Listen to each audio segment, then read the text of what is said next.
இந்தியாவின் நீண்ட நாள் நட்பு நாடான ரஷ்யாவின் கச்சா எண்ணெய்க்கு பதில் வெனிசுலாவின் கச்சா எண்ணெயை வாங்க இந்தியா முன்வந்துள்ளதாக செய்திகள் வெளியாகியுள்ளன.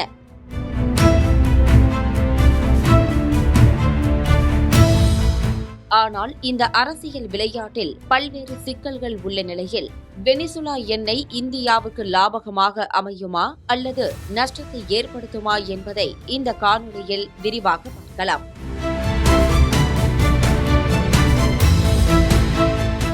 வெனிசுலா அதிபர் மதுரோவை அமெரிக்கா கைது செய்த நிலையில் அங்கு அமைந்த புதிய அரசு எண்ணெய் வளத்தில் கட்டுப்பாட்டை நீக்கியுள்ளது.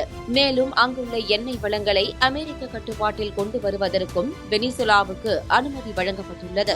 இதனிடையே இதனை வைத்து அமெரிக்கா பல்வேறு அரசியல் விளையாட்டுகளில் ஈடுபட்டு வருகிறது. ரஷ்ய எண்ணெய்க்கு பதில் வெனிசுலா எண்ணெயை வாங்க வேண்டும் என அமெரிக்க அரசு இந்தியாவை வற்புறுத்தி வந்த நிலையில் ரஷ்ய எண்ணெய்க்கு பதில் வெனிசுலா எண்ணெயை வாங்க வேண்டும் என அமெரிக்க அரசு இந்தியாவை வற்புறுத்தி வந்த நிலையில் அதனை இந்தியா ஒப்புக்கொள்ளும் முனைப்பில் இருப்பதாக கூறப்படுகிறது. அதே வேளையில் ரஷ்ய எண்ணெய் அளவுக்கு வெனிசுலா எண்ணெய் இந்தியாவுக்கு லாபகமாக அமையுமா என்ற கேள்வி எழுந்துள்ளது. ரஷ்யா ஆரம்பத்தில் இந்தியாவுக்கு ஏராளமான சலுகைகளை வழங்கிய நிலையில் தற்போது அந்த சலுகைகள் குறைந்து வருகிறது. இதனால் இந்தியாவின் லாபமும் குறைந்த நிலையில் அமெரிக்கா விதித்த தடைகள் காரணமாக இந்தியாவுக்கு பல்வேறு சிக்கல்களும் எழுந்துள்ளது.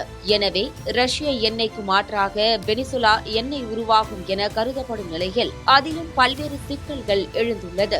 இந்தியா ரஷ்யா எண்ணெய் வர்த்தகம் இந்திய ரூபாயிலேயே மேற்கொள்ளப்படுகிறது. அதே நேரம் வெனிசுலா எண்ணெயை அமெரிக்க டாலரிலேயே மேற்கொள்ள வேண்டும் என்று அமெரிக்கா கூறியுள்ளது. இது இந்தியாவின் அந்நிய செலவாணி கையிருப்புக்கு சிக்கலை ஏற்படுத்தலாம். மேலும் சர்வதேச அளவில் டாலரின் மதிப்பு அதிகரித்தால் இந்தியாவுக்கு அதிக நஷ்டம் ஏற்படும் சூழலும் உருவாகும். வெனிசுலாவில் அந்நிய நாடுகள் நேரடியாக முதலீடு செய்து உற்பத்தியாளராக மாறலாம் என்று அமெரிக்கா அறிவித்தாலும் வெனிசுலா எண்ணெயை எடுக்கும் தொழில்நுட்பம் தற்போது அமெரிக்காவிடமே உள்ளது.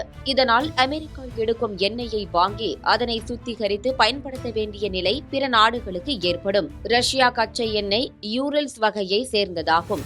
இந்த எண்ணெய் சுத்திகரிப்பதற்கு எளிதானது என்பதால் இதில் அதிக லாபம் கிடைக்கும். அதே நேரம் வெனிசுலா எண்ணெய் அதிக அடர்த்தி கொண்டது என்பதால் அதனை சுத்திகரிக்க அதிக தொழில்நுட்பமும் கூடுதல் செலவும் தேவைப்படும்.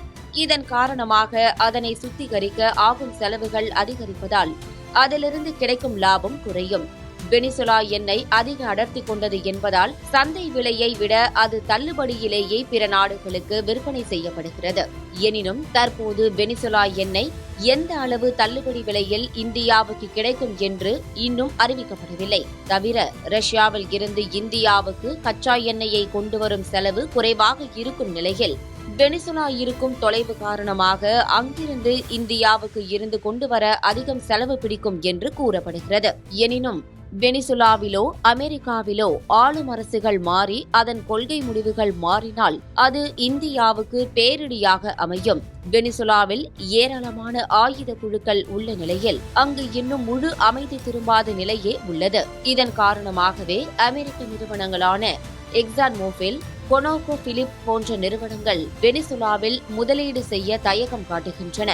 அமெரிக்காவில் இருந்து கிடைக்கும் வர்த்தக லாபத்தை கொண்டே ரஷ்ய எண்ணெய்க்கு பதில் வெனிசுலா எண்ணெயை வாங்க இந்தியா முன்வந்துள்ளது. இந்த சூழலில் இந்தியாவுக்கு இதில் ஆரம்பத்தில் அதிக லாபம் கிடைத்தாலும் தவறான ஒரு முடிவு இந்தியாவை பெரும் பின்னடைவுக்கு கொண்டு செல்லும். இதனால் வெனிசுலா எண்ணெய் விவகாரம் இந்தியாவுக்கு பரமபதம் விளையாட்டாகவே மாறியுள்ளது.